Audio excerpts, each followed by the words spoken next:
네, 안녕하세요. 체스입니다. 9월 30일 목요일 국내 증시 어떤 식으로 흘러가고 또 어떤 종목들을 눈여겨봐야 될지 간단하게 체크해보죠. 일단 전일 미증시 같은 경우 다우산업 플러스 0.26% 상승, 나스닥 마이너스 0.24% 하락. 양지수가 혼조세로 마감을 했는데 또 파월 의장의 발언이 이 혼조세에 한몫을 했습니다. 파월 의장이 그랬죠. 내년까지도 인플레이션이 좀 지속될 수 있을 것 같아. 라는 그 발언. 원래는 항상 일시적인 현상이라고 인플레이션을 무시했던 파월 의장이 요 근래 들어서는 인플레이션이 좀 지속될 수 있다라는 식으로 자신의 입장의 변화를 보여주고 있기 때문에 금리 인상도 빨라지지 않을까? 이런 걱정감이 생기면서 시장이 혼란한 거죠. 근데 여기에 대해서 그렇게 우려를 할 필요가 있는가라고 생각해 보면 사실 지금 좀 인플레이션이 생긴다라고 해도 어차피 지금 현 시점에서 금리 인상하지 못합니다.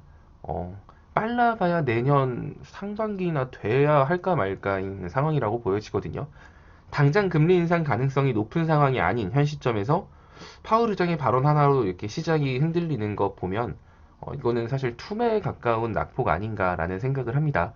물론 계속 말씀드렸지만 그렇다고 해서 시장이 이게 단순 조정이고 앞으로 반등해서 쭉 우상향을 할 것이다.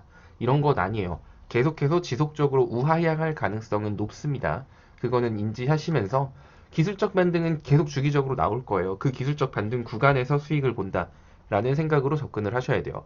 따라서 지금 시장에서는 올라갈 때, 와, 이제부터 추세 전환하겠지라는 생각으로 매수를 할 게 아니라 떨어질 때 약간 공포에 산다라는 생각으로 접근을 해야 기술적 반등이 나올 때 챙기고 나오면서 수익을 볼 수 있는 그런 시장으로 진행될 가능성이 높습니다. 근데 사실 떨어지고 있는데 떨어지는 종목을 용감하게 잡을 수 있는 분들이 몇 없을 거예요, 아마.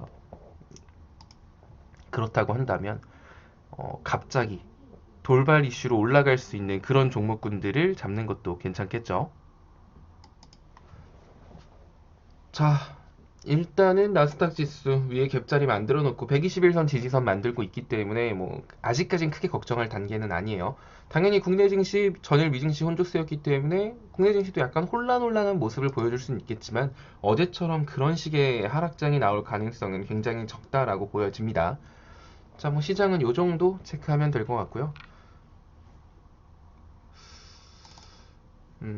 요 정도 체크하면 될 것 같고, 또 오늘이 9월 마지막 날이잖아요. 그렇다는 소리는 월봉을 마감하는 날입니다.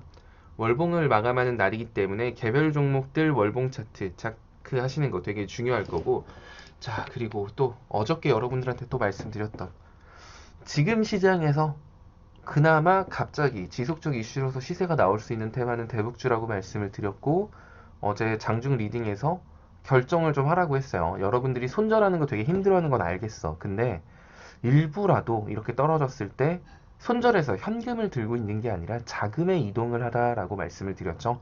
그 자금의 이동처는 대북주라고 말씀을 드렸고, 그렇게 해서 일부라도 여러분 손실이 큰 종목 일부라도 손절을 해서 대북주로 그 자금을 옮긴다라는 관점이었는데, 자, 오늘 아침에 뉴스가 나왔습니다. 어제 최고인민회의에서 제가 말씀드린 것처럼 김정은 굉장히 좀 긍정적인 발언을 해줬죠. 한반도 평화 이런 거.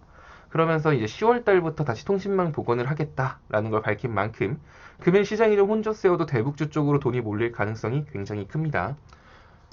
신원이 투자주의 딱지를 받았기 때문에 뭐 상승하는데 약간 부담감은 느낄 수 있겠지만 신원이 그나마 대장이었어요. 근데 어제의 모습을 봤을 때 아난티랑 데아티아이가 오히려 더 치고 나가는 모습을 보여줬거든요. 그래서 아난티, 데아티, 아난티 같은 경우도 사실 위에 갭자리가 살아 있어요. 근데 이게 완벽한 갭자리라고 말하기에는 조금 민망하긴 한데 어딨니? 여기 있다. 자, 이날 3월 21일 요 날이거든요. 저가 75,550원. 갭자리 메꿨네요. 전 갭자리 있는 줄 알았어요. 이렇게 확인하니 메꿨군요.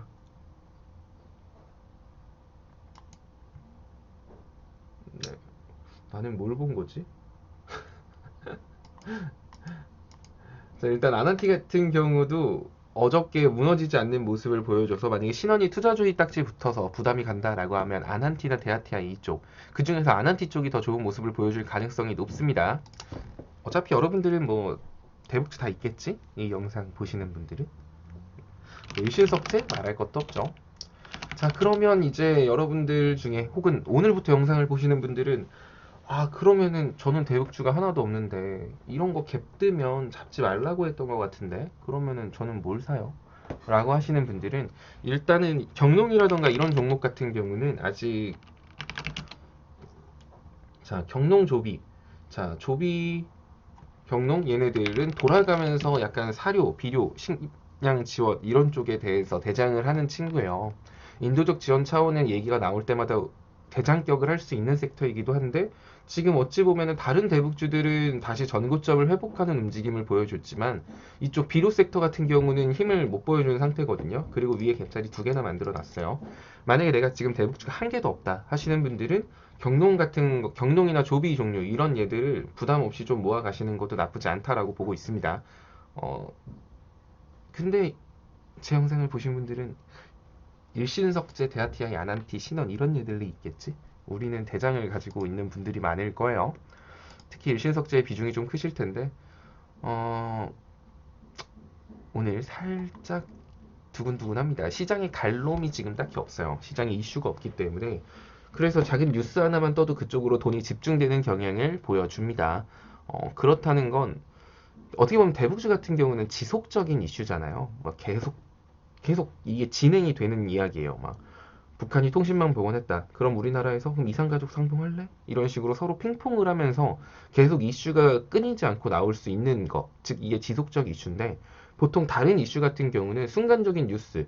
중국에 무엇을 수출했다. 딱 뉴스 뜨면서 그 종목이 갈 거 없으니까 막 올라가요. 15% 20%. 근데 그걸로 끝이에요. 그런 건 단발성 이슈 및 미끼 테마라고 할 수 있기 때문에 당일날 뉴스 떠서 근데 그 뉴스가 뭔지 봐야겠죠. 그 뉴스를 봤는데 그냥 개별 호재야.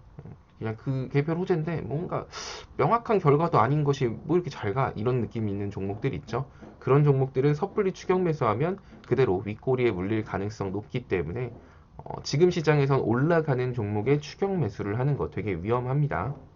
그것만 기억하시면서 투자하시면 될 것 같아요.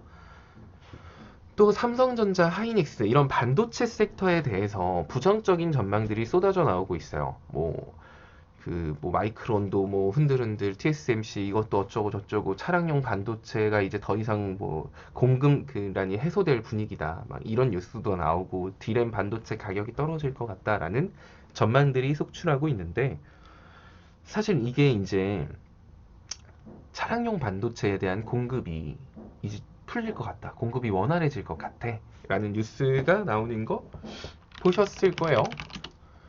뭐 삼성전자, 하이닉스 뭐 그러면서 반도체 관련주들이 떨어졌대. 근데 그렇다고 하기에는 그 차량용 반도체 부족해서 올라가는 상승폭이 별로 없거든요. 그리고 디램 가격이 상승하고 뭐 이렇게 반도체 대란이 일어났을 때 그럴 때 주가가 엄청나게 폭등한 게 아니기 때문에 사실 이거는 그런 거죠. 느낌이 원래 그래 디램 가격이 좀 높고 차량용 반도체 부족했을 때 반도체 회사들이 와 매출을 300억씩 내다가 와 이제 반도체 공급난도 해소되고 뭐 이렇대. 그래서 원래 300억 내던 회사가 200억 내게 됐어 라는 느낌의 뉴스예요. 그러니까 돈을 엄청 잘 벌던 회사가 더 잘 벌었었는데 다시 잘 버는 수준으로 바뀐 거 약간 요런 거라서 이게 지금 반도체 회사는 이제 망했다라고 할 만큼 부정적인 상황은 아니라고 보거든요. 그래서 반도체 쪽도 솔직히 삼성전자나 하이닉스 같은 경우는 국내 대표 기업들이기 때문에 어차피 코스피 지수가 박스권을 긋는다거나 우상향하려면 삼성전자, 하이닉스 데리고 가야 돼요. 얘네들은 코스피랑 결을 같이 하는 얘들이거든요. 그래서 이제 그런 관점으로 생각하시면 될 것 같고 다만 SK 하이닉스, 삼성전자는 아래에도 갭자리 큰 것들이 살아 있어요. 예전에도 막 여러분들한테 그 삼성전자 말할 때 63,000원에도 있고 하이닉스 같은 경우는 9만원에도 갭자리가 있어요 라고 말씀을 드렸죠. 자 그러면은 얘네들 같은 경우는 애초에 들어갈 때 그런 생각을 하셔야 되는 거예요. 아 삼성전자 63,000원까지도 빠질 수 있겠구나. 하이닉스 9만원까지도 빠질 수 있겠어. 하지만 최근에 만들어 놓은 이 윗 갭자리들은 반드시 메꾸겠구나라는 생각을 가지고 투자를 하시면 돼요. 그럼 별로 불안하지 않겠죠. 아래까지 빠졌다 가든 위에 찍었다 오든 어찌됐든 위에는 찍었다 올 거예요. 아래를 찍든 위를 찍든 순서의 차이일 뿐 만약에 아래부터 찍었다 라고 한다면 아래부터 찍었을 때 비중을 키워서 위를 먹으면 되는 거고, 위부터 찍었다? 그럼 아쉽지만 할 수 없죠 뭐. 위부터 찍었으니까 지금 조금 사놓은 거 먹고 끝내는 거고, 이런 관점으로 삼성전자나 하이닉스를 접근하시면 될 것 같고요. 만약에 그 이미 예전에 막 9만 전자, 10만 전자 할 때 삼성전자, 하이닉스 이런 걸 가지고 계셨던 분들은 지금 피말릴 거예요. 막 어떡하지 하고 계실 텐데, 그런 분들도 크게 겁먹지 마시고 말씀드린 갭자리 있는 데까지 평단 낮춘다는 생각으로 접근하세요. 어차피 여러분들이 여기에 돈이 묶여 있어도 은행보다 배당은 더 줍니다. 이율은 더 좋으니까 그런 관점으로 좀 천천히 접근하시면 되지 않을까. 지금 놀라서 투매해서 이거 무섭다고 손절해서 막 급등하는 거 빨리 회복하고 싶어서 들어가는 게 지금 시장에선 더 위험한 행동이라고 보여집니다. 자, 9월 마지막 날 월봉을 마감하는 만큼 낚시성 움직임도 많을 거고, 변동성도 클 수 있습니다. 다들 오늘 하루도 본업에서 화이팅 하시기 바랍니다.